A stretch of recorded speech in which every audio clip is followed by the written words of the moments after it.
Hey friends, welcome to our channel. Guys, ये new story को like and review जरूर दीजिएगा ताकि इसके न्यू चैप्टर्स जल्दी से जल्दी अपलोड करता रहूं। So let's start. च 1 एपिसोड 1 धोखा। राधे राधे। एक अंधेरे कमरे में, जो कि शायद दिखने में किसी पुरानी फैक्ट्री का लग रहा था, जो कि अब खंडर बन चुकी थी, वहां पे एक आदमी बहुत ही दयनीय स्थिति में था। शायद अब उसमें जीने की ख्वाहिश भी नहीं थी, क्योंकि उसने काम ही ऐसे किए थे कि उसकी सारी इच्छाएं भी मर चुकी थी। अब बचा था तो सिर्फ उसका शरीर, जो कि बद से बदतर हालत में थे। वो आदमी एक टाइम पे राजा महाराजों जैसी जिंदगी जीता था, लेकिन आज उसकी इस हालत का जिम्मेदार वो खुद ही था, क्योंकि उसने ही अपनी लाइफ में ऐसे इंसानों से प्यार किया जो कि किसी जहरीले सांप से भी ज्यादा जहरीले थे, जिसका जहर तो उन लोगों ने उस पे पूरा फैला दिया था, और जो उसके अपने थे उसने उन्हें अपने हाथों से ही मार दिया। हाँ, इस आदमी ने अपने ही हाथों से अपनी हद से ज्यादा प्यार और इज्जत करने वाली बीवी के साथ न सिर्फ ज्यादती की, बल्कि खुद अपने हाथों से उससे मर डाला अपनी सो कॉल्ड गर्लफ्रेंड के लिए। और वो इस कैद में आज से नहीं बल्कि पूरे 5 सालों से तड़प रहा है, क्योंकि इसकी बीवी के मौत के 6 महीने के अंदर ही इसकी बर्बादी शुरू हो गई थी। वो कहते हैं न कि किसी मासूम के साथ बुरा करने वालों को भी भगवान चैन से जीने नहीं देता। दरअसल ये आदमी देश की टॉप 3 कंपनी का सीईओ विहान अहलावत है, जिसकी शादी इसके दादा दादी ने प्रेशराइज करके एक लड़की से करवा दी। उसने इससे बहुत टॉर्चर किया अपनी सो कॉल्ड गर्लफ्रेंड के लिए। अपनी बीवी के सामने उसे किस करता, उसके साथ जेटली बिहेव करता, लेकिन इसकी वाइफ सब के बावजूद उससे प्यार करती। लेकिन हद तो तब हो गई जब इसने उस मासूम को जान से मार डाला। चलिए अब देखते हैं क्या हुआ। खंडर में वो आदमी अपनी आंखें बंद किए जंजीरों में लिपटा हुआ जमीन पे अधमरी हालत में पड़ा था। उसकी बंद आंखों के कोने से आंसू की बूंदें निकलकर गिर रही ही। बाकी उसके कोई भी सेंसेस काम नहीं कर रहे थे। तभी एक आवाज उसके कानों में पड़ी, पर उसने कोई रिस्पॉन्स नहीं दिया, क्योंकि ये आवाज वो अच्छे से पहचानता था। ये आवाज किसी और की नहीं बल्कि उसकी सो कॉल्ड गर्लफ्रेंड आलिया थी, जिसकी वजह से या यूं कहे कि इसने ही विहान को इस हालत में पहुंचाया। वो लड़की जो दिखने में एक नो की चुड़ैल थी, चेहरे पे कई किलो का मेकअप थोपा हुआ था, और उसका फिगर भी इतना हैवी था जैसा विहान का सारा पैसा इसके पेट में ही टूश हो। मतलब इसका वेट बीते कुछ सालों में हद से ज्यादा बढ़ गया। शायद मुफ्त का खाने से चर्बी ज्यादा निकल आई थी, और चेहरे पे दुनिया भर की शैतानियत। पता नहीं कोई अंधा भी इसके लिए कुछ ना करे, और ये विहान किस किस्म का अंधा था ये तो ऊपर वाला ही जाने। वो मटकते हुए विहान के पास आए और उसके ऊपर गर्म पानी, जो कि उसका आदमी लेकर आया था, सारा का सारा विहान के ऊपर उड़ेल दिया। लेकिन शायद विहान की बॉडी ने रिएक्ट करना ही बंद कर दिया। फिर वो विहान के सामने कुर्सी पे बैठ गई और बोली, छू छू दुनिया के डेविल किंग को खुद के सामने झुका देखा यूं तड़पता देख मुझे दुनिया जहां का सुकून और खुशी मिल रही है। लेकिन भगवान तो तुम्हें तुम्हारे ही कर्मों की सजा दे रहा है। तुम भी तो अपनी वाइफ को ऐसे ही तड़पाते थे, या यूं कहे इससे भी ज्यादा तड़पाते थे ना। तो तुम्हारे ही कर्मों का फल है मेरे कहने पे कि उसने तुम्हारे दादी दादू का मारा है। तुमने विश्वास भी कर लिया और उस बेचारी को खुद अपने हाथों से मार दिया। अपनी वाइफ का जिक्र सुनते ही उसकी आंखों से आंसू बह निकले और उसे 5 साल पुरानी बातें याद आने लगी। फ्लैशबैक। 5 साल पहले एक खाई के पास एक औरत, जिसकी उम्र ज्यादा नहीं 20-21 साल की ही लग रही थी, वो जमीन पे बैठी। उसके कपड़े फटे हुए थे, जगह जगह मारने पीटने और जलने के निशान थे। देखने से ही पता चल रहा था कि कितनी बुरी हालत थी, लेकिन उसकी आंखों में एक सूनापन था और शायद एक ऐसा दर्द और नफरत भी। वो अपनी उन सुनी आंखों से सामने खड़े कपल को देख रही थी, जो कि एक दूसरे में खोए हुए एक दूसरे को किस कर रहे थे। और उस कपल में वो आदमी और कोई नहीं, उसका पति विहान ही था। जी हाँ, ये औरत और कोई नहीं, हमारी अमायरा ही है, जो कि अब बेहद बुरी हालत में आज से 1 साल पहले तक जिसकी खूबसूरती के चर्चे थे, शायद ही उस जैसा कोई हसीन था, लेकिन अब उसकी हालत देख किसी को भी दया आ जाए। और उसकी इस हालत का जिम्मेदार उसका खुद का पति ही था, जिससे शायद वो प्यार करने लगी थी। लेकिन क्या ऐसे इंसान को प्यार करना शी था? खैर, कुछ देर बाद विहान और चुड़ैल, जो कि आलिया थी, आलिया की बॉडी अभी ज्यादा हैवी नहीं थी, लेकिन फिर भी उसका स्लिम फिगर नहीं था। वो दोनों एक दूसरे से अलग हुए और विहान पास पड़ा खंजर उठाते हुए अमायरा के पास आया और उसके हाथों को अपने जूते के नीचे मसलते हुए बोला, इसी खंजर से मारा था न तूने मेरे दादू दादी को। ये कहकर वो उसके बालों को पकड़ बड़ी बेहरमी से उसको उठाता है और खंजर से न जाने कितने वार उसके पेट में करता है। और ये सब करते हुए उसके चेहरे पे एक सुकून भरी मुस्कुराहट थी, और साथ ही आलिया भी शैतानों की तरह मुस्कुरा रही थी। इन दोनों की आत्मा तक नहीं कांप रही थी किसी मासूम को इतना तड़पाते और बेहरमी से मारते हुए। ना जाने कितनी बार वो उसके पेट में खंजर चलता रहा, लेकिन जब उसने अमायरा की आंखों में देखा तो वो एक पल के लिए ठिठका, क्योंकि जिन आंखों में उसके लिए प्यार दिखता, आज उन आंखों में एक सूनापन और एक नफरत थी। लेकिन जल्दी ही उसने अपने होश को संभाला और 4 कदम पीछे होकर गन निकाली और अमायरा के ऊपर बिना वक्त गवाए चला दी, जिससे अमायरा खाई के पास होने के कारण सीधा खाई में गिरी। Episode 2 flashback continue. Flashback continues. Vihaan सीधा अमायरा को गन पॉइंट पे करते ही गोली चला देता है और बोलता है, हद से ज्यादा नफरत करता हूं तुमसे। और वहीं अमायरा, जिसकी सांसें रुकने वाली थी, उसके चेहरे पे दर्द लेकिन नफरत से भरी मुस्कुराहट आ जाती है, क्योंकि जिस इंसान से उसने पूरी आस्था से प्यार किया बिना किसी कंडीशन के, उसकी वजह से हंसती खेलती अमायरा इस हालत में थी। इसी के साथ उसकी आंखें हमेशा हमेशा के लिए बंद हो जाती है। अमायरा इस दुनिया को छोड़कर हमेशा के लिए जा चुकी थी, लेकिन उसके जाने के बाद शायद रोने वाला तो कोई नहीं पर जश्न मनाने वाले बहुत थे। Flashback and. लेकिन आज विहान उन बीती बातों को याद कर हमेशा ही आंसू बहाता था कि कैसे उसने एक मासूम की जिंदगी बर्बाद कर दी। अमायरा की मौत के बाद आलिया ने विहान को अपनी बातों में फंसाकर उसकी सारी जायदाद ले ली। और एक दिन जब विहान अपने किसी प्रोजेक्ट के सिलसिले में होटल पैराडाइज गया था, वह पे उसने आलिया को किसी आदमी के साथ, जो और कोई नहीं बल्कि उसका खुद का दोस्त जिसपे वो हद से ज्यादा भरोसा करता था, उसको किस कर रही थी। ये देख वो बौखला गया और उनके पास गया। विहान, ये सब क्या है? आलिया कुछ बोलती कि उससे पहले ही उसका दोस्त, जिसका नाम साहिल था, वो बोला, जो तुमने देखा है। विहान, तुम मुझे धोखा कैसे दे सकती हो? Don't you love me? तुम मुझे चिट कैसे कर सकती हो? जिसपे आलिया बोली, ठीक वैसे ही जैसे तुमने अपनी उस इनोसेंट सी वाइफ को किया। और फिर उसने विहान को अपनी सारी प्लानिंग और अमायरा के इनोसेंस के बारे में बताया। ये सुनते ही तो जैसे विहान के कदम लड़खड़ा गए, वो तो जैसे सुन ही पद गया। उसने इतनी बड़ी गलती की, गलती नहीं, अरे उसने जो किया वो तो गुनाह से भी बढ़कर था। वो कुछ रिएक्ट करता कि इससे पहले कुछ गार्ड आए और उसे बेहोश कर दिया।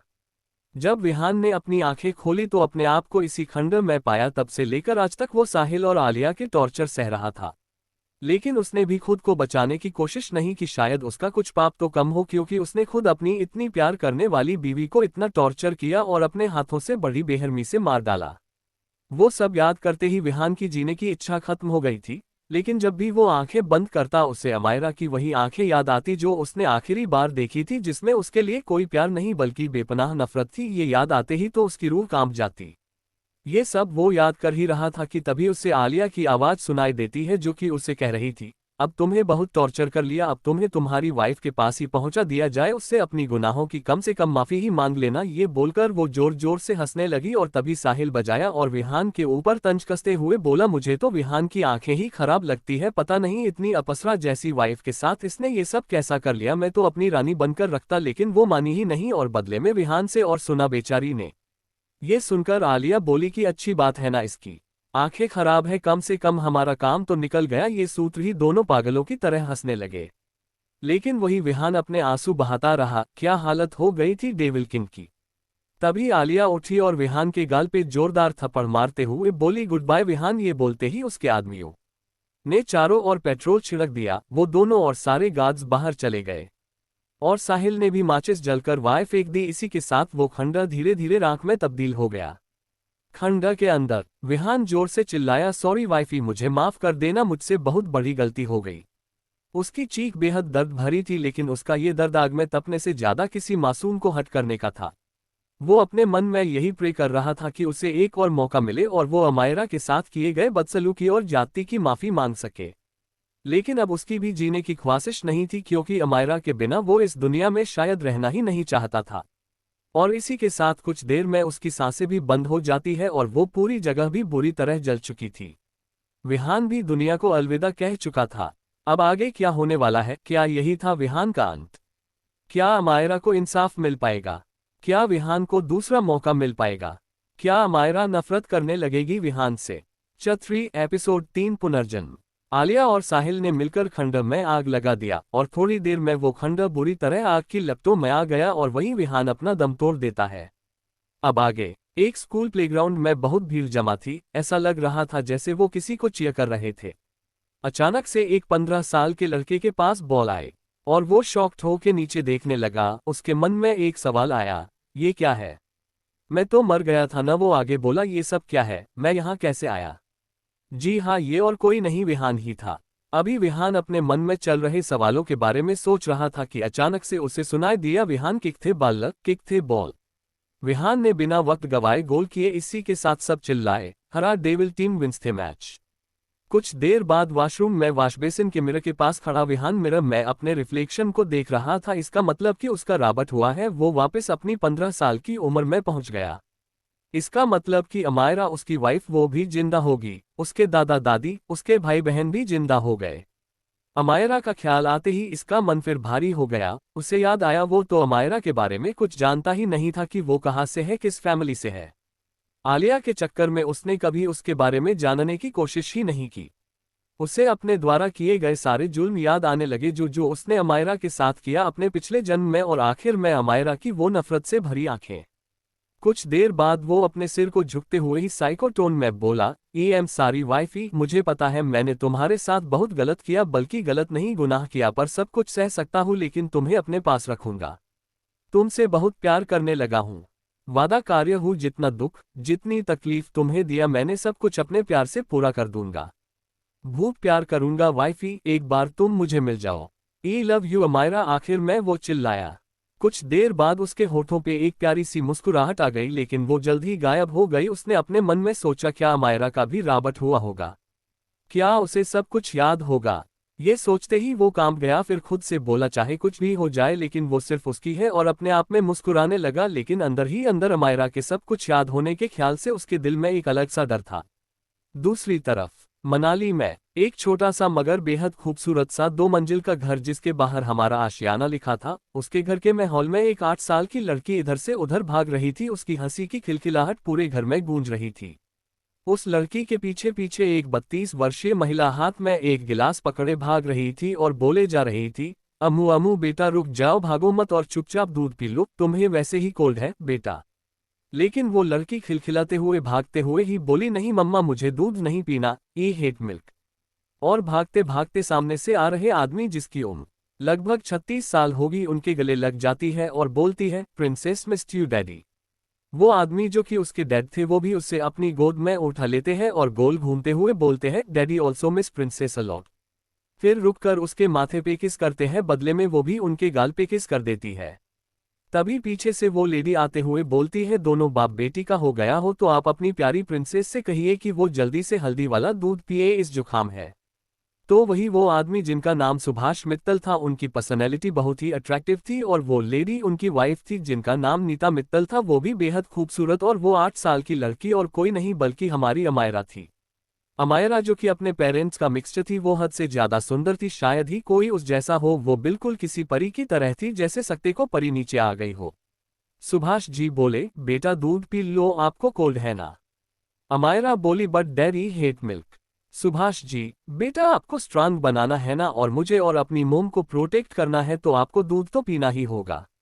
उन्होंने अपनी बातों में उलझाकर अमायरा को दूध पिला दिया।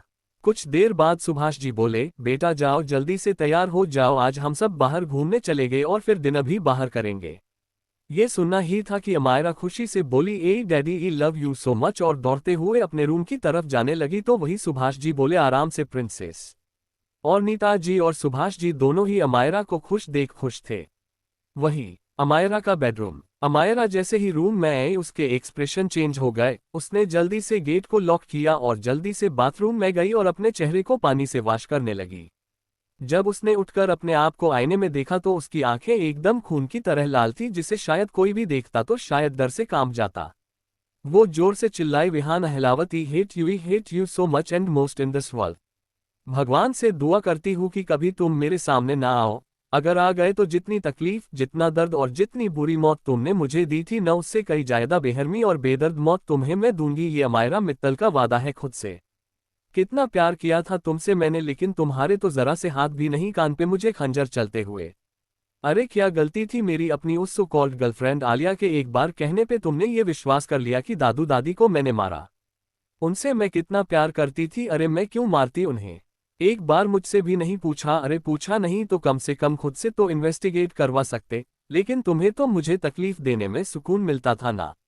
इतना बोलते ही वो जमीन पे बैठ के फूट फूट कर रोने लगी। उसे सब कुछ अपनी पास्ट लाइफ का याद, विहान का उसके साथ बुरा बर्ताव, उसका आलिया के साथ अफेयर, उस पर हाथ उठाना और अंत में उसकी बद से बदतर मौत।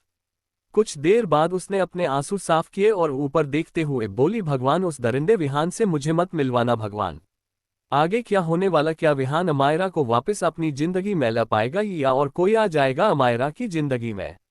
एपिसोड 4 फैमिली टाइम और लंदन जाना। मुंबई में विहान की स्कूल छुट्टी हो गई थी। वह अपनी कार में बैठा बेहद एक्साइटेड और थोड़ा इमोशनल था अपने दादू दादी से मिलने के लिए। विहान की फैमिली का परिचय। देवेंद्र अहलावत, विहान के दादू और अहलावत फैमिली के हेड। इनकी उम्र 65 वर्ष है, लेकिन अभी भी ये बिल्कुल फिट और हेल्दी दिखते हैं। सुशीला अहलावत, विहान की दादी। इनकी उम्र 62 वर्ष है और ये अपनी फैमिली से बहुत प्यार करती हैं। वंश अहलावत, विहान का छोटा भाई, उम्र 10 साल। उसका स्वभाव चुलबुला है। विधि अहलावत, विहान की छोटी बहन, वंश और विधि जुड़वा हैं, जिसमें विधि वंश से 10 मिनट बड़ी है। विधि भी वंश की तरह चुलबुली है। दरअसल जब विहान 10 साल का था तभी एक कार एक्सीडेंट में उसके पेरेंट्स की मौत हो गई थी। आज विधि और वंश स्कूल नहीं गए थे क्योंकि विधि की तबीयत खराब थी। ऐसे में वंश महाराज कैसे स्कूल जाते। विहान की कार अहलावत मैंशन के बाहर रुकी। मैंशन बेहद आलीशान था, होता भी क्यों नहीं। अहलावत इंडस्ट्रीज अभी इंडिया की टॉप 10 कंपनियों में से एक थी। जैसे ही विहान अंदर आया उसने देखा कि उसके दादू दादी लिविंग हॉल में बैठे हुए हैं। वह दौड़कर गया और दोनों को कसकर गले लगा लिया। अचानक किसी के यूं गले लगने से वे दोनों थोड़े शॉक्ड हुए। लेकिन जब उन्होंने देखा कि यह विहान है तो वे और भी ज्यादा चौंक गए, क्योंकि विहान कभी भी इस तरह गले नहीं लगता था।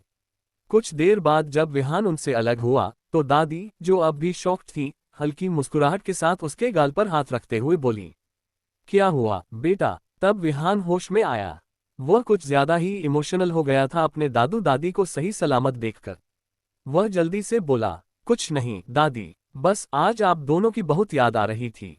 ये कहकर वह फिर उन्हें गले लगा लेता है। कुछ देर बाद जब वह अलग होता है तो दादी प्यार भरी मुस्कुराहट के साथ कहती हैं, बेटा जाओ जल्दी से चेंज करके आओ, थक गए होगे ना, तब तक मैं लंच लगवाती हूँ।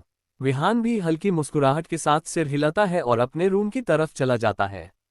योजक चिन्ह। दूसरी तरफ मनाली में अमायरा अपने मम्मी पापा के साथ बाहर घूमने गई थी। उन्होंने मूवी देखी और फिर एम्यूजमेंट पार्क गए। वहां अमायरा ने बहुत एंजॉय किया। वह अपने मम्मी पापा के साथ बेहद खुश थी। तभी उसने अपने डैडी की तरफ देखते हुए कहा, मुझे आइसक्रीम खानी है। अभी उसने इतना ही कहा था कि उसे महसूस हुआ जैसे कोई उसे घूर रहा हो। उसने देखा कि उसकी मम्मी उसे घूर रही थी। उसने अपनी मम्मी की तरफ देखा और रिकॉर्डिंग टोन में बोली, प्लीज। ये सुनकर उसकी मम्मी मुस्कुरा दी और सुभाष जी आइसक्रीम लेने चले गए। अमायरा बहुत खुश थी, लेकिन अचानक उसे अपनी पिछली जिंदगी की याद आ गई, जिससे उसकी रूह कांप उठी। वह जल्दी से अपने होश में आए और मन में सोचा, नहीं, मुझे जल्द ही अपना फैसला मम्मी पापा को बताना होगा। मुझे यहाँ से दूर जाना है। अभी मैं उनके सामने नहीं आ सकती। कुछ देर बाद तीनों आइसक्रीम खाने के बाद डिनर के लिए एक अच्छे रेस्टोरेंट में गए। डिनर लगभग खत्म ही होने वाला था कि अचानक अमायरा बोली, मम्मा डैडी, मुझे आपसे कुछ बात करनी है। अमायरा की यह बात सुनकर सुभाष जी और नीता जी दोनों उसकी तरफ देखने लगे।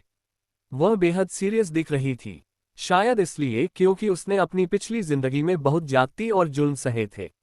कुछ देर रुकने के बाद अमायरा बोली, असल में मम्मा डैडी, मुझे लंदन जाना है। मैं अपनी आगे की पढ़ाई लंदन में ही करना चाहती हूँ। अमायरा की यह बात सुनकर वे दोनों शॉक्ड रह गए।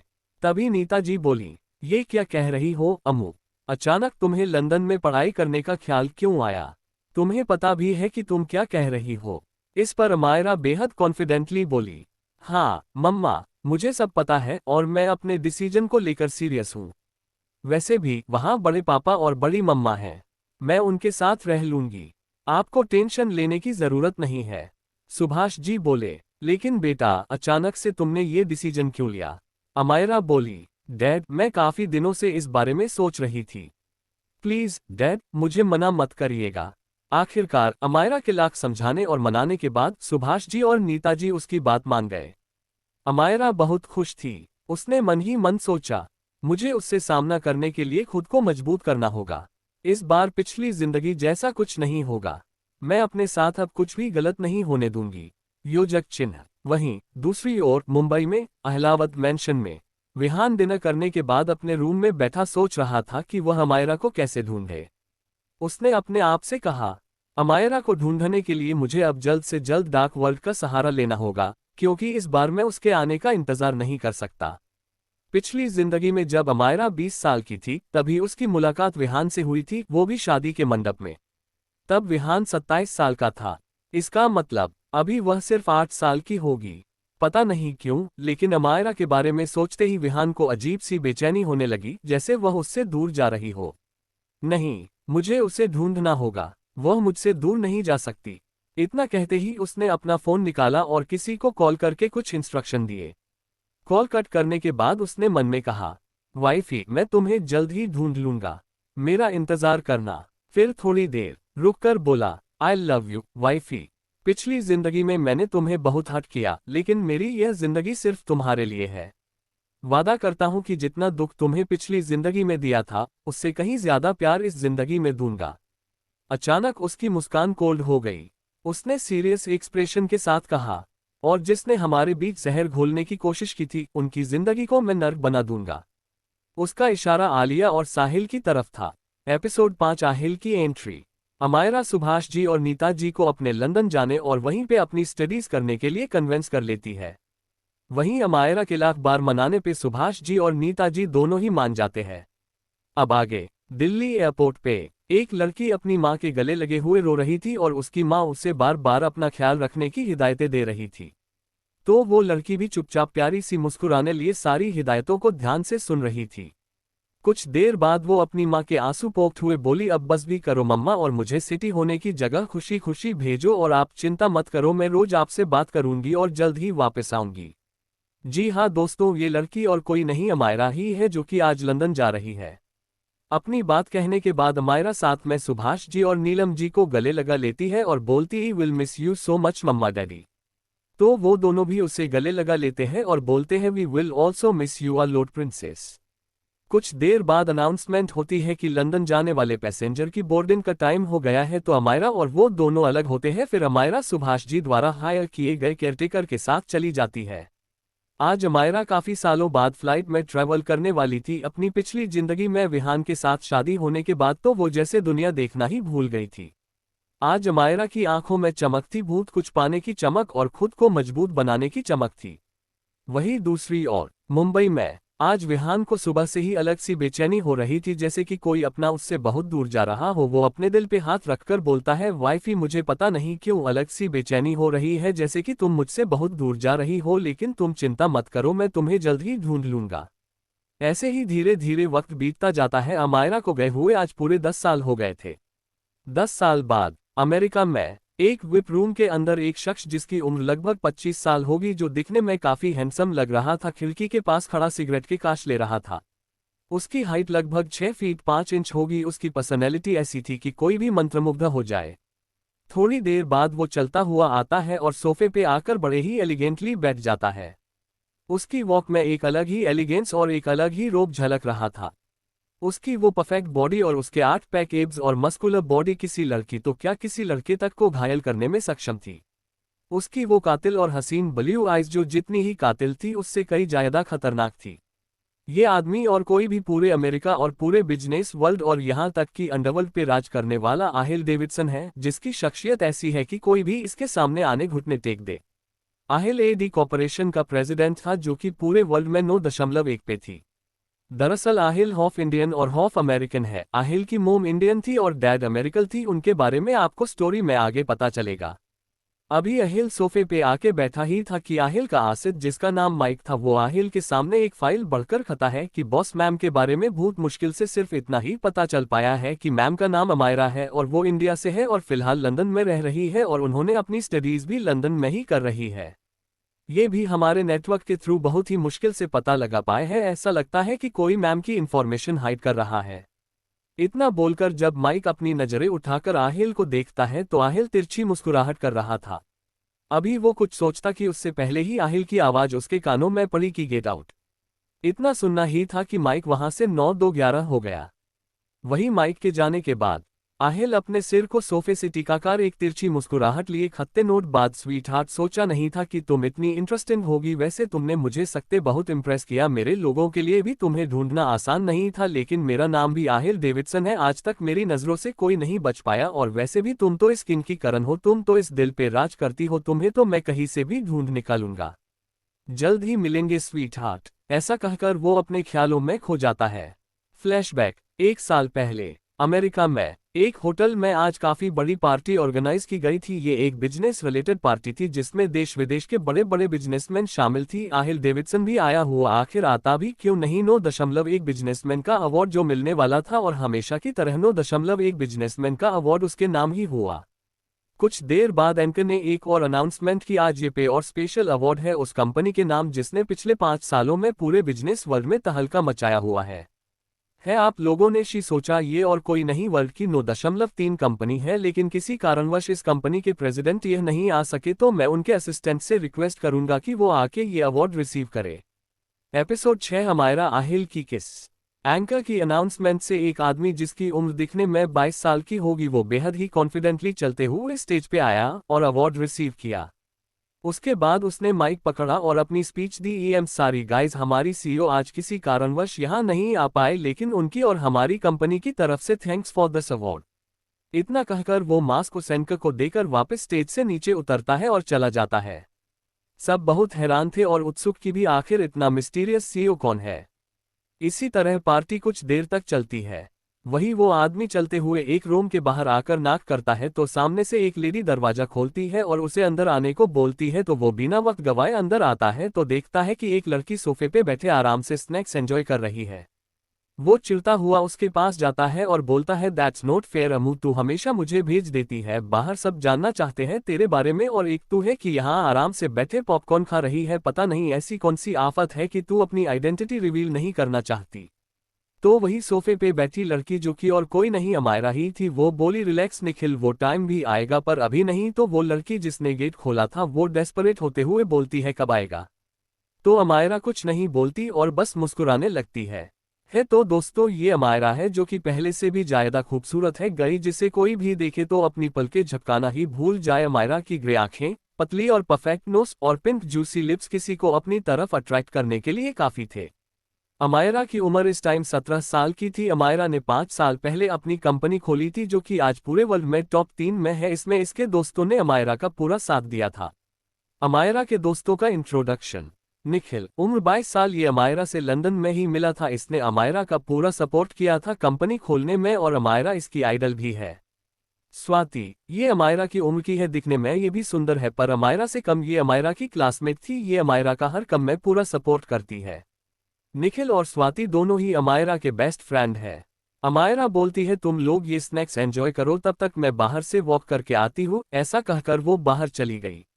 अमायरा बाहर गार्डन की ओर चली जाती है। वो जैसे ही गार्डन में पहुंचती है उसे वहां अलग अलग फूल दिखते हैं और बहुत सारी बटरफ्लाई भी। वो पास में ही स्विंग पर बैठ के झूलने लगती है। वो इस टाइम इतनी खूबसूरती लग रही थी कि शायद ही उस जैसा कोई और हो। उसकी जूसी पिंक लिप्स पे बनी वो कातिल मुस्कुराहट जिसे कोई भी देखे तो वो खुद को अट्रैक्ट होने सा नहीं रोक पाए। अमायरा अपने आप में ही खाई हुई थी इस बात से अनजान की किसी की नीली आंखें उसे ऊपर से नीचे स्कैन कर रही थी। ये और कोई नहीं आहिल ही है जो कि फोन पे बात करते हुए गार्डन की तरफ आ गया था। और जब उसने अमायरा को देखा तो मानो जैसे उसकी दुनिया रुक सी गई हो। उसे अमायरा के अलावा और कुछ दिख ही नहीं था। वो अपने मन में बोला सो ब्यूटीफुल और खोए हुए ही उसके कदम अमायरा की ओर बढ़ गए। वही अमायरा उठी और एक तितली को पकड़ने के लिए भाग रही थी कि अचानक से आते हुए सामने आहिल से टकरा गई। वो अभी नीचे गिरती कि आहिल ने उसे कमर से पकड़ के अपने करीब खींच लिया। किसी के यूं खींचे जाने से अमायरा आहिल के सीने से टकरा गई और वहीं आहिल तो अमायरा की करीबी में ही खो गया था। अमायरा ने अपनी नजरें उठाकर सामने देखा तो उसकी ग्रे आइज आहिल की ब्लू आइज से मिल गई। दोनों ही एक दूसरे की आंखों में खो गए। अभी भी आहिल ने अमायरा को अभी भी अपनी बाहों में थाम रखा था। तभी आहिल की नजर अमायरा के जूसी पिंक लिप्स पे पड़ी और वो खोए हुए ही उनकी तरफ बढ़ा और उनपे अपने लिप्स रख दिए। वही अमायरा कुछ रिएक्ट कर पाती कि आहिल ने उसे किस करना शुरू कर दिया। अमायरा तो जैसे पूरी ब्लैक हो गई। ये उसकी फर्स्ट किस थी है क्योंकि विहान ने तो उसे कभी टॉर्चर करने के अलावा कुछ किया ही नहीं था। वही आहिल तो अमायरा के होठों को बड़ी ही शिद्दत से किस कर रहा था। उसकी तो जैसे सेंसेस ही ब्लॉक हो गए थे। वो अमायरा की लिप्स को इस तरह किस कर रहा था जैसे कि उसकी रूह अपने अंदर समा लेगा। वो कभी उसके ऊपर लिप्स को सक करता तो कभी लोअर लिप्स को। वो पूरे 15 मिनट से ज्यादा से उसे किस कर रहा था। वहीं आहिल द्वारा अपने होठों पे बाइट किए जाने से अमायरा अपने होश में आई और आहिल को धक्का देने लगी, लेकिन आहिल ने उसे और कसकर पकड़ लिया, जैसा कि उसे छोड़ने ही नहीं चाह रहा हो। अमायरा ने उसके पैर पे अपने पैर से वार किया तो आहिल की पकड़ ढीली हो गई, जिसका फायदा उठाकर अमायरा ने आहिल को धक्का दे दिया और वहां से भाग गई। वही आहिल अपने लिप्स पे हाथ रख एक तिरछी मुस्कुराहट लिए बोला, you are a so juicy sweetheart. आज से तुम इस आहिल डेविडसन की, तुम बस मेरी हो और जल्द ही मेरी बाहों में भी होगी। फ्लैशबैक एंड आहिल अपने ख्यालों से बाहर आया है। वो पिछले 1 सालों से अमायरा को ढूंढ रहा था, क्योंकि अमायरा उस दिन ही वापस लंदन लौट आई थी। इसलिए आहिल तब से अब तक उसे ढूंढ नहीं पाया, क्योंकि अमायरा ने अपनी सारी इंफॉर्मेशन हाइड कर रखी थी। आहिल बोला, you are the first girl जो मेरे इतने करीब आए, तो तुम्हें तो मैं कहीं से भी ढूंढ लूंगा। हाँ, वो किस आहिल की भी फर्स्ट थी, जिस आहिल डेविडसन पे सारी लड़कियां मरती है और वो हमारी अमायरा के पीछे पागल है। कितना रोमांटिक है ना। Episode 7 summer Mittal. अब तक आपने देखा कि आहिल अपने ख्यालों से बाहर आया है। वो पिछले 1 सालों से अमायरा को ढूंढ रहा था, क्योंकि अमायरा उस दिन ही वापस लंदन लौट आई थी। इसलिए आहिल तब से अब तक उसे ढूंढ नहीं पाया, क्योंकि अमायरा ने अपनी सारी इंफॉर्मेशन हाइड कर रखी थी। आहिल बोला, you are the first girl जो मेरे इतने करीब आए, तो तुम्हें तो मैं कहीं से भी ढूंढ लूंगा। हाँ, वो किस आहिल की भी फर्स्ट थी, जिस आहिल डेविडसन पे सारी लड़कियां मरती है और वो हमारी अमायरा के पीछे पागल है। कितना रोमांटिक है ना। अब आगे वही आहिल के थॉट से अनजान अमायरा लंदन में मजे से अपने घर में बैठी फ्रेंच फ्राइज खाते हुए शिनचैन देख रही ही थी। ये अमायरा भी ना 18 साल की हो गई है, लेकिन अब भी कार्टून देखती है। कहते हुए एक लड़का जिसकी उम्र दिखने में 25 साल की होगी वो आता है और अमायरा के बाल खींचते हुए उसके साइड में बैठ जाता है। तो वही अमायरा बोलती ही, भाई आप भी तो इतने बड़े हो गए हो, लेकिन अभी भी बच्चों की तरह मुझे परेशान करते हो। ऐसा कहकर अमायरा उस लड़के जिसका नाम समर मित्तल था, जो कि अमायरा के बड़े पापा और बड़ी माँ का बेटा था, उसके भी बाल खींचने लगती है। दोनों भाई बहन पागलों की तरह एक दूसरे से भिड़ रहे थे कि तभी अचानक से एक लेडी आके समर के कान खींच के पकड़ती है और मोड़ते हुए बोलती ही, बदमाश इतना बड़ा हो गया ही, लेकिन अब भी मेरी फूल सी बच्ची को तंग करता ही। कितनी बार कहा ही कि उससे परेशान मत किया कर, लेकिन एक तो है कि अपनी हरकतों से बाज नहीं आएगा। वही समर अपने कान पकड़ते हुए दर्द में कराहते हुए बोलता है, अरे मोम आपकी फूल जैसी बच्ची भी तो कम नहीं है, वो कौन सा मुझे छोड़ देती है। तो वही अमायरा बोलती है, नहीं बड़ी मोम, पहले हमेशा ये मुझ तंग करते हैं फिर मैं कुछ करती हूँ। ऐसे ही समर और अमायरा एक दूसरे की शिकायतें करते हैं। अमायरा की फैमिली का इंट्रोडक्शन। नरेंद्र मित्तल ये लंदन वाली ब्रांच में मित्तल कॉरपोरेशन को हैंडल करते ही और इंडिया वाली ब्रांच को सुभाष जी हैंडल करते हैं। ये है अमायरा के बड़े पापा। ये अपनी फैमिली से बहुत प्यार करते हैं और सबसे ज्यादा प्यार अमायरा से करते हैं। सुनीता मित्तल ये है नरेंद्र जी की पत्नी और अमायरा की बड़ी मोम। ये एक पेंटर है, इनकी पेंटिंग्स के पूरे देश विदेश में हाई डिमांड्स है। समर मित्तल ये नरेंद्र और सुनीता का बेटा है। रात का समय। दूसरी तरफ लंदन एयरपोर्ट पे एक प्राइवेट जेट लैंड करता है, जिसमें से एक बेहद ही रौबदार पर्सनैलिटी बाहर आती है। वो आदमी जैसे ही नीचे आता है उसे चारों ओर से बॉडीगार्ड्स ने घेर लिया। वो वही चलते हुए एयरपोर्ट से बाहर आया और आकर अपनी लग्जरियस कार में बैठ गया। उसने अपने असिस्टेंट से कहा, एएम कॉरपोरेशन की प्रेसिडेंट के साथ मीटिंग फिक्स करो और याद रहे कि प्रेसिडेंट भी मीटिंग में आनी चाहिए। उसके बाद वो कार से अपना सिर टिकाकर अपनी आंखें बंद कर लेता है और अपने आप में ही बोलता है, सी यू सून स्वीट हार्ट। जी हाँ, ये और कोई नहीं आहिल ही है। वही दूसरी और अमायरा जो कि अपने रूम में बैठी लैपटॉप में बिल्कुल फोकस होकर काम कर रही थी। इस समय वो बिल्कुल भी चुलबुली और नटखट अमू नहीं लग रही थी, बल्कि वो एक सीरियस अमायरा लग रही थी जो कि बहुत डिटर्मिनेंट थी अपने काम को लेकर। तभी उसका फोन रिंग होता है। उसने देखा तो ये निखिल की कॉल थी। उसने कॉल पिक किया और वही दूसरी ओर से आवाज आई, हेलो अमू, एडी कॉरपोरेशन ने उस नए प्रोजेक्ट के डील के बारे में डिस्कस करने के लिए मीटिंग अरेंज की है। तो अमायरा बोली है तो तुम अटेंड कर लो। निखिल बोला, लेकिन वो तुम्हारे साथ मीटिंग करना चाहते हैं। देखो ये बहुत ही इंपॉर्टेंट डील, इसलिए मना मत करो और मान जाओ, क्योंकि एडी कॉरपोरेशन 9.1 कंपनी है, उनको हम नाराज नहीं कर सकते, इसलिए मान जाओ। जिस पे अमायरा कुछ सोचते हुए हाँ बोल देती है। वो बोलती है, ठीक ही, मुझे टाइम और जगह एमएसजी कर देना, मैं आ जाऊंगी। दूसरी ओर इंडिया में एक आलिशान 40 मंजिल इमारत के टॉप फ्लोर पे एक आदमी गुस्से में सारी चीजों को जमीन पे फेंक रहा था। उसकी उम्र लगभग 25 साल होगी। वो दिखने में बेहद हैंडसम था। 6 फीट 2 इंच की हाइट, परफेक्ट बॉडी। ये और कोई नहीं, विहान अहलावत था, जो कि अब अहलावत कॉरपोरेशन का प्रेसिडेंट था। विहान कुछ देर तक यूं ही चीजों को फेंक रहा और फिर गुस्से में अपने सामने खड़े आदमी से बोला, कितने साल हो गए हैं अब तक तुम उसका पता नहीं लगा पाए?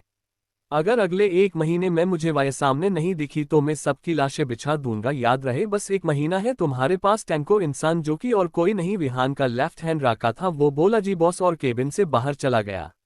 वही विहान सामने वाल पे लगी फोटो को देखते हुए बोला, वाइफी कहाँ हो? कितने साल हो गए तुम्हें ढूंढते हुए, लेकिन अब तक तुम नहीं मिली, पर मैं जल्द ही तुम्हें ढूंढ लूंगा। याद रखना, तुम सिर्फ मेरी हो, सिर्फ और सिर्फ। विहान अहलावत की, अगर किसी ने तुम्हें आंख उठाकर देखा भी तो मैं उसकी आंखें नोच लूंगा। ये बोलते हुए विहान किसी साइको से कम नहीं लग रहा था। Chat episode -8 miss you baby.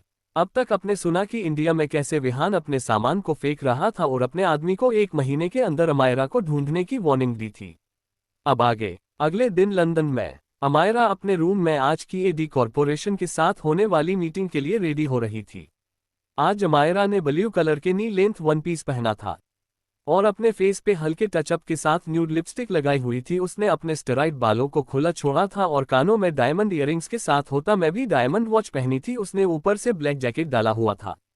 तभी उसका फोन रिंग होता है। वो कॉल पिक करती है तो वही दूसरी तरफ से निखिल की आवाज, आई एम तू रेडी तो हो गई ना? आज शाम 8 बजे की मीटिंग फिक्स्ड है। मैं तुझे पिक करने आ रहा हूँ नेक्स्ट 10 मिनट्स में, तो जल्दी बाहर आ जाएओ। अमायरा हम कहकर कॉल कट कर देती है और अपने फेस पे मास्क लगाकर और आंखों पे ब्लैक गॉगल्स लगाकर वो अपने रूम से बाहर निकल जाती है। जब वो हॉल में आती है तो देखती है कि सुनीता जी सर्वेंट से घर में कुछ काम करवा रही थी। वो जाकर उन्हें पीछे से हक कर लेती है और उनके गाल पे किस करते हुए बोलती है, बड़ी मोम, आज रात मुझे एक मीटिंग के सिलसिले में बाहर जाना पड़ रहा है, लिए आप बड़े पापा और भाई को बता देना और उन्हें समझा भी देना। घर में अमायरा की कंपनी के बारे में सबको पता था और अमायरा अक्सर मीटिंग के सिलसिले में लेट नाइट मीटिंग अटेंड किया करती है, इसलिए सुनीता जी ने भी उसे प्यारी से मुस्कुराहट लिए बोला, ठीक है तू जा, मुझे गर्व है तुझ पे, मैं यहाँ सब संभाल लूंगी। इतना सुनना ही था कि अमायरा उछलते हुए बाहर चली जाती है तो उसे कार से टिककर खड़ा निखिल दिखता है। वो जैसे ही उसके पास पहुंचती है तो हमेशा की तरह निखिल उस पर बरस पड़ता है कि उसने उसे पहले ही इन्फॉर्म कर दिया था कि वो आ रहा है, फिर भी वो पूरे 30 मिनट लेट थी। अमायरा को पहले ही पता था कि ये निखिल का रोज का है, इसलिए वो बिना कुछ बोले बड़े ही एटीट्यूड से अंदर बैठ जाती है। वहीं निखिल अपना सिर न में हिलाता है क्योंकि उसे पता था कि उसकी बातों का अमायरा पे रत्ती भर भी फर्क नहीं पड़ने वाला। कुछ देर बाद उनकी कार एक 7 स्टार होटल के बाहर आके रुकती है और ड्राइवर जाकर पीछा का गेट खोलता है तो अमायरा अपने ही स्टाइल में कार से बाहर निकलती है। इस समय वो बिल्कुल एक डेविल क्वीन लग रही थी। उसके बगल में निखिल आकर खड़ा हो जाता है और वो फिर अंदर चले जाते हैं और उनके गार्ड वही गेट पे खड़े हो जाते हैं। होटल के विप रूम में इस वक्त माइक और आहिल के साथ कुछ और इन्वेस्टर्स भी मौजूद थे। इस वक्त वहां का माहौल एकदम गर्म था। सब लोग डर से कांप रहे थे क्योंकि आहिल काफी गुस्से में बैठा था। इस वक्त 8:30 हो रहे थे। आहिल अपनी कोल्ड आवाज में माइक से बोला कि क्या तुमने इन्फॉर्म नहीं किया था मीटिंग का टाइम? वही माइक जो हैरान था और डर भी था क्योंकि आहिल कभी किसी का वेट नहीं करता था। अभी वो कुछ कहता कि इससे पहले कि माइक कुछ बोलता कि रूम का गेट ओपन हुआ। सब ने उस तरफ देखा तो गेट पे निखिल खड़ा था। निखिल को अकेले देख तो आहिल जैसे पागल हो गया था। वो अपनी सीट से खड़ा हुआ ही था कि तभी अमायरा अपनी एलिगेंट वॉक करते हुए अंदर आई। उसको देखते ही जैसे आहिल सब कुछ भूल गया, वो तो ये भी भूल गया कि अभी वो गुस्से से पागल हो रहा था। अमायरा ने अपने फेस पे मास्क लगाया और एलिगेंटली चलते हुए अंदर आई। उसने अपने फेस पे मास्क लगा रखा था लेकिन तब भी उसकी प्रेजेंस किसी को भी घायल करने के लिए काफी थी। वो चलते हुए आगे आए और जब उसने आहिल को देखा तो वो पहले एक पल के लिए शॉक्ड हो गई, लेकिन जल्दी अपने होश में आए और आहिल के सामने आकर खड़ी हो गई और आहिल के सामने अपना हाथ बढ़ाकर बोली, ईएम सारी ट्रैफिक के कारण लेट हो गई, बट डोंट वरी, ज्यादा टाइम नहीं लेंगे हम आपका। वही आहिल जो अमायरा के आने के बाद उसने ही खो गया था। उसने एक नजर अमायरा को देखा और एक नजर उसके बढ़ाए हुए हाथ को, वो भी एक तिरछी मुस्कुराहट के साथ हाथ मिलाकर बोला, क्या पता आगे का आपका सारा वक्त हमारा ही हो। वही अमायरा थोड़ी हैरान हो गई तो आहिल बोला, मेरा मतलब था कि प्रोजेक्ट फाइनलाइज होने के बाद तो हमें अक्सर मिलना ही होगा। तो अमायरा अपना हाथ छुड़ाते हुए बोली, उसके लिए मेरा असिस्टेंट है, वो सब संभाल लेगा। और बड़ी एलिगेंटली अपनी सीट पे आके बैठ गई। वही आहिल जो अभी तक मुस्कुरा रहा था, जब उसने सबकी नजरें अमायरा पे देखी तो उसने सब पे एक खतरनाक नजरें डाली। तो सब ने अपनी नजर हटा ली। वही माइक तो हैरान था कि उसका बॉस किसी लड़की के साथ फ्लर्ट कर रहा है। अभी जो कुछ देर पहले गुस्से से फटने को तैयार था, अब वो पागलों की तरह मुस्कुरा रहा है, फेयरफुल। माइक को लगा कि कहीं आहिल का स्क्रू तो ढीला नहीं हो गया। वही आहिल की आवाज से वो होश में आया। मीटिंग लगभग आधे घंटे तक चली। मीटिंग खत्म होने के बाद सारे इन्वेस्टर्स चले गए तो माइक बोला, मैम आप कल हमारी कंपनी आकर कॉन्ट्रैक्ट पे साइन कर लेना। जिसपे अमायरा बोली, वो निखिल संभाल लेगा। वो खड़ी होके जाने ही वाली थी कि आहिल बोला, मुझे आपसे कुछ जरूरी बात करना ही। तो अमायरा उसकी तरफ एक नज़र देखते हुए बोली, हाँ बोलिए। तो आहिल एक नज़र निखिल और माइक को देखा तो वो दोनों बाहर चले गए।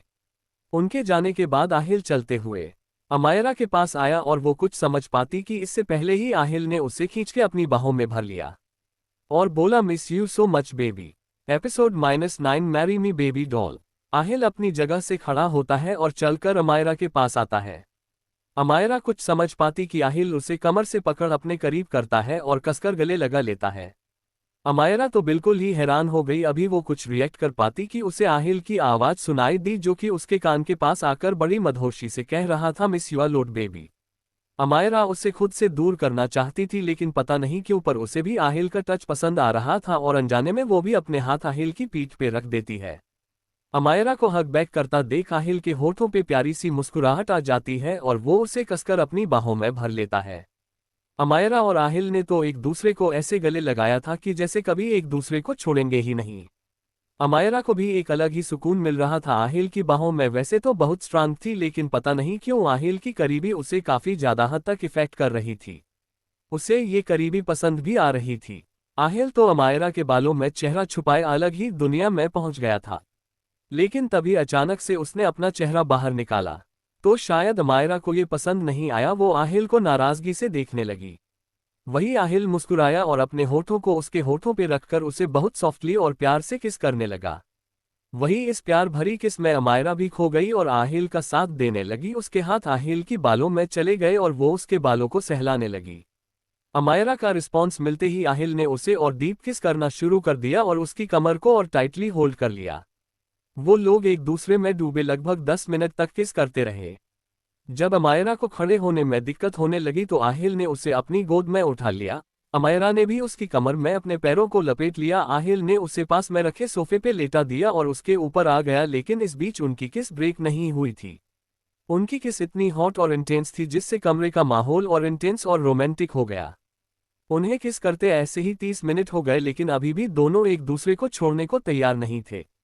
अभी वो आगे बढ़ते कि दूर पे लगातार नॉक होने की आवाज से अमायरा अपने होश में आई और आहिल को धक्का देने लगी, लेकिन आहिल को तो जैसे होश में ही नहीं था। वो तो पूरी तरह अमायरा के होठों के नशे में जैसे पागल सा हो गया था।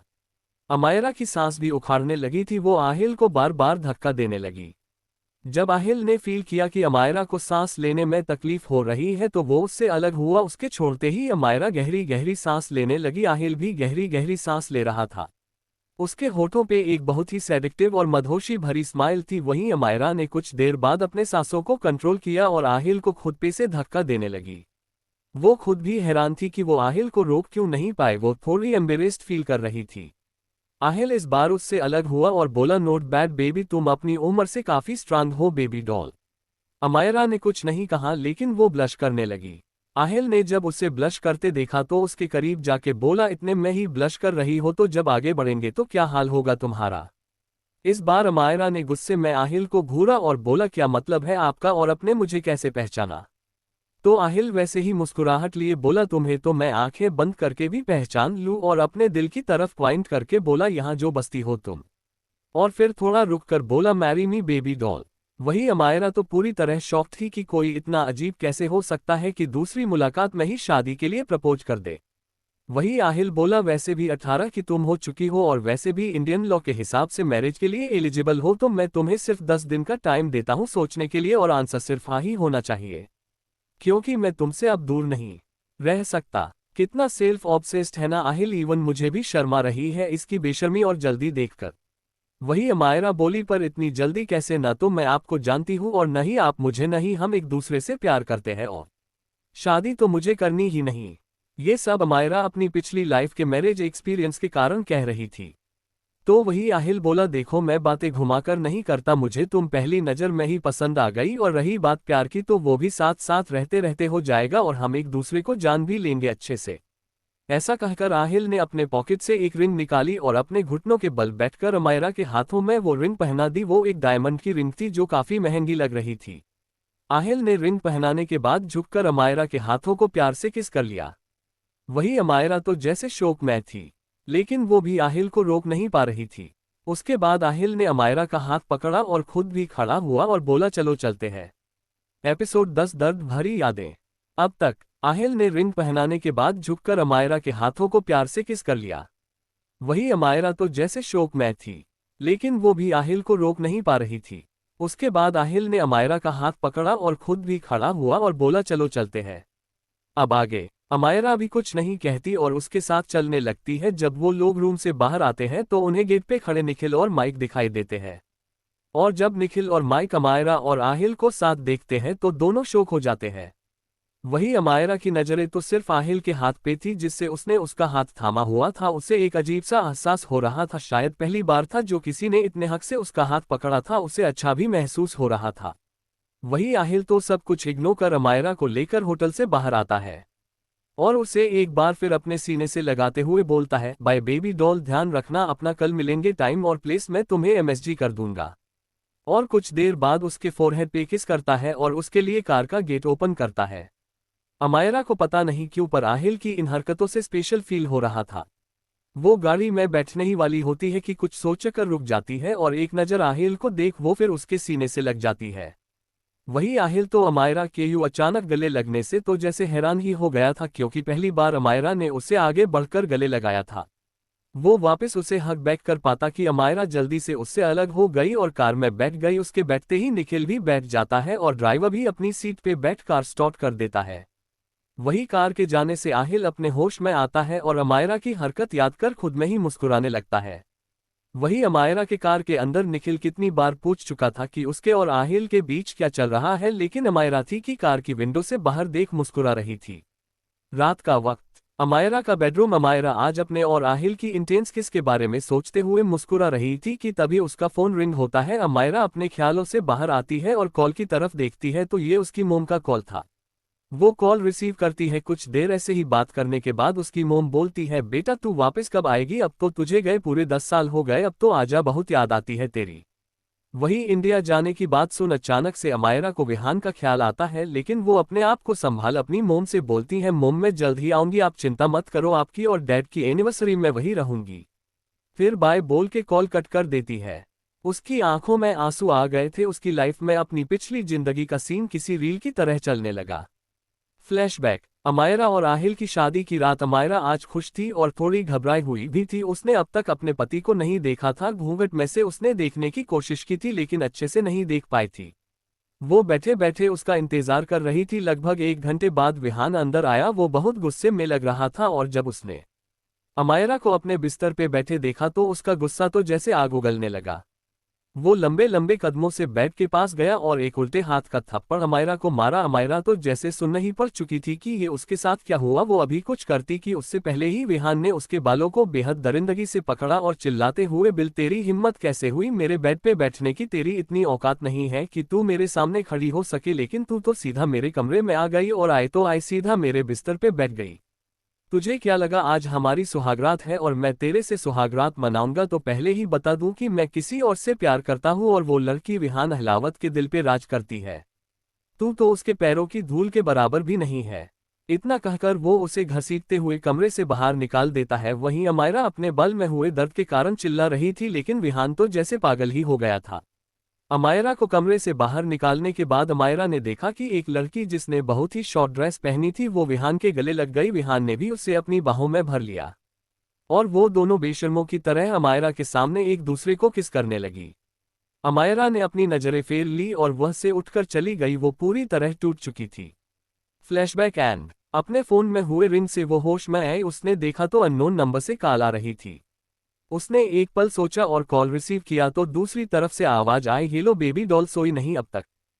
आज के लिए इतना। हाई दोस्तों, मिलते हैं नेक्स्ट चैप्टर में। Thanks for watching my friends. Next episode come soon. Take care of your health and review जरूर द